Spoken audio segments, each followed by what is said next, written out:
Allez, preview France-Finlande, c'est parti. L'équipe de France, ce soir contre la Finlande. 6e journée des matchs de qualif à la Coupe du Monde. L'équipe de France reçoit la Finlande ici à Pau, au Palais des Sports. Il va faire très chaud. Il fait très très chaud à Pau. Hein? Je te parle. C'est un match important pour l'équipe de France parce que l'équipe de France est à égalité avec la Finlande dans ce groupe G, il me semble. Dans ce groupe G, une victoire, 4 défaites. La seule défaite de l'équipe de France, c'était à Espoo. Je crois qu'on dit comme ça. Espoo. Bref, la seule défaite de l'équipe de France, c'était en Finlande. C'était le match aller. Ils avaient perdu 83-76 après un match cataclysmique de l'équipe de France. Ils avaient été dominés par l'intensité finlandaise. Donc l'occasion de se racheter, l'occasion de bien finir cette première partie, cette première phase des matchs de qualif. Bref, de retour dans le groupe ce soir, Sylvain Francisco, de retour avec Amine Noah. Amine Noah remplace Nils Sako, le champion d'Espagne. Et Sylvain Francisco remplace Nadir Ifi. Voilà, j'avais oublié son nom. Du côté de la Finlande, ils ont globalement le même groupe que ce qu'ils avaient l'année dernière à l'Eurobasket, que Mika Mourinen qui n'est pas là. On aura aussi l'ancien parisien Mikel Yontunen, on aura le futur barcelonais Olivier Nkamwa. On a du Sassou Saline. Voilà, c'est des joueurs dont il faut faire attention parce que c'est une équipe qui est très à droite, qui shoot très bien, qui est portée par un Markkanen qui est inarrêtable dans du basket FIBA. On a qui d'autre? Elias Valtonen. Valtonen, je pense que les Serbes, ils en font encore des cauchemars. Well defended. Valtonen for three. Yes! Minute.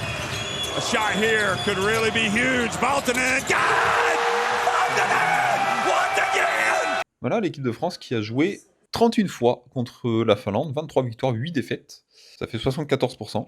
Ils savent faire des maths à la Fédé ou pas? Et bah voilà, en vrai j'ai tout dit. Si les arbitres sont Luis Castillo, un espagnol, le croate Martin Vulic et le chypriote Elias Kounel.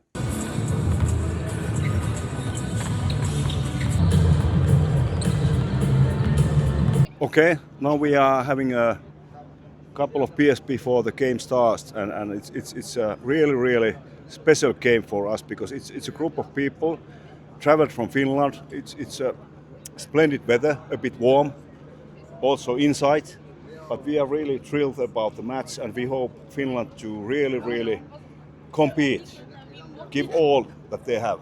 Who will win? Finland, of course. Yeah. Yeah, not And, of course. We really hope that Finland can win. It's possible, Yes. but you are it's your home stadium. It gives you advantage on Yep. that sense. But it's a game, one game. Everything is possible. Yeah, I believe on that. Thank you. Thank you.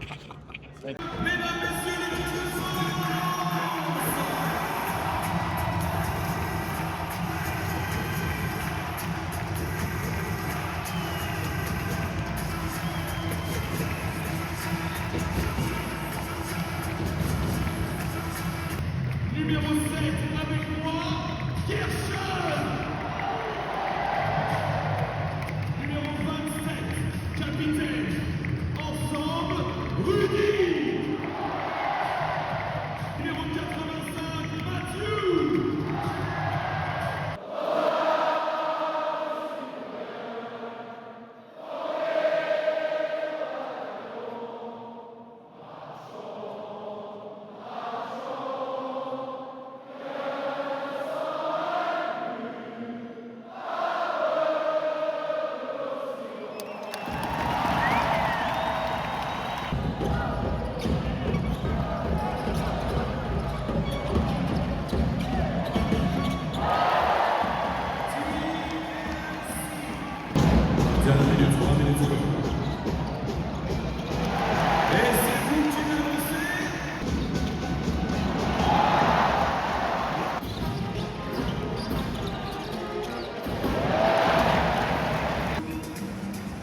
L'équipe de France fait du bruit. Je pense que l'équipe de France est reconnue pour ça, pour l'une des meilleures nations en défense, défensivement. Et c'est ce qu'on avait besoin. Je disais qu'on devait défendre au tout début, on devait leur montrer qu'on était là, qu'on était solide, parce que si on les laisse à leur rythme, ils peuvent nous poser problème. Et je pense que ce qu'on a fait, on a vraiment imposé notre jeu. Juste avant, d'abord, c'est l'état d'esprit qui était dégagé ce soir sur ce match-là. On a bien vu qu'on voulait d'entrée imposer notre rythme, imposer notre défense, imposer notre basket. Et ça, on l'a pas lâché pendant 40 minutes. Je trouve que ce soir, alors, bien sûr, défensivement, on fait un grand match. On veut d'être, comme Sylvain l'a dit, on est recruté pour ça, on veut être voir la meilleure défense au monde. Parce que si on veut aller loin dans la compétition, c'est ce qu'il faudra faire. Voilà, on sort du match de l'équipe de France. Victoire 98-69, si je dis pas de bêtises.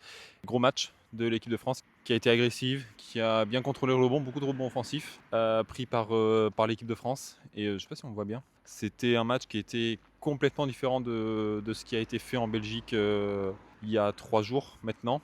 Voilà, on a vu une équipe de France qui a dominé la Finlande, qui a fait ce qu'il fallait. Donc voilà, Maxime Reynaud qui fait un énorme match. Il finit si je dis pas de bêtises, il doit finir à 16 points et 7 rebonds. Il a été très fort tout le match, toujours bien placé, toujours les bonnes mains, aux bons endroits, au bon moment. Et bien placé, il a aussi donné deux petites passes décisives à Mathieu Srazel et à Jaylen Howard. Freddy Fotoux espère avoir Victor Wembanyama contre la Slovénie, qui sera du coup le 27 août à Paris, à l'Accor Arena.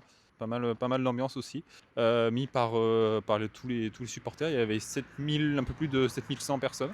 Et voilà, l'équipe de France bascule avec...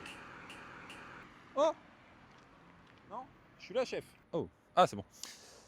J'en étais où? Je sais plus. Je sais plus ce que je disais. Voilà, le match était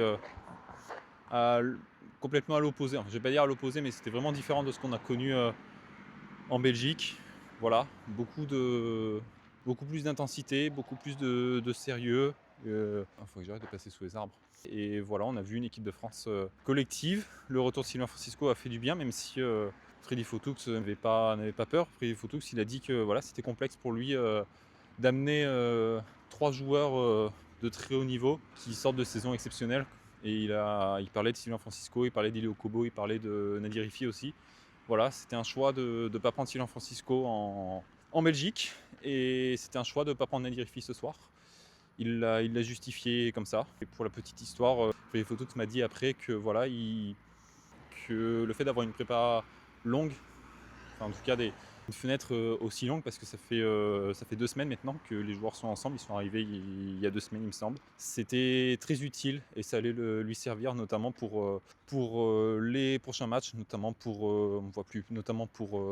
la Coupe du Monde aussi qui arrive. Voilà, j'ai retrouvé ce que je voulais dire tout à l'heure, l'équipe de France qui bascule dans le groupe avec la Slovénie, donc elle jouera le 27 août à l'Accor Arena. Et il y aura aussi un avantage, c'est que l'équipe de France bascule avec 5 victoires, 1 défaite, là où toutes les équipes avec qui elle va être dans la poule vont être à 3 victoires, 3 défaites. Donc ça fait un gros avantage pour l'équipe de France pour aller à la Coupe du Monde. Voilà, ça fait un petit matelas confortable de se dire que la qualif à la Coupe du Monde, c'est pas un objectif pour l'équipe de France, parce que c'est... Il faut vraiment que j'arrête de passer sous les arbres là. C'est pas vraiment un objectif pour l'équipe de France, la qualif à la Coupe du Monde, c'est plus, on va pas dire une obligation, mais presque une Coupe du Monde sans l'équipe de France, c'est pas possible. Et il n'y a plus de lampadaire pour m'éclairer. J'arrive vers des gens. Voilà, dis bonjour monsieur. Il m'a pas vu. One eternity later. Voilà, c'est la fin de ce vlog sur France-Finlande. Sur cette victoire de l'équipe de France, je n'ai toujours pas vu perdre l'équipe de France. Donc petit appel du pied à la Fédé, faut m'inviter. Voilà. C'est la première fois que je faisais un vlog comme ça. Donc si vous avez kiffé et tout, n'hésitez pas à le dire. Et en attendant, il y a tous nos contenus à suivre sur X, sur Instagram et bientôt, je vais y tomber, et bientôt sur TikTok, et donc ce vlog qui va sortir sur YouTube. Voilà, je sais pas combien de temps ça durera, je sais pas ce qu'il va y avoir dedans. J'espère avoir le droit de vous mettre quelques highlights du match, je sais pas du tout. Voilà, à bientôt, et n'hésitez pas à dire voilà, si vous avez kiffé. Je vous fais des coucous et à bientôt.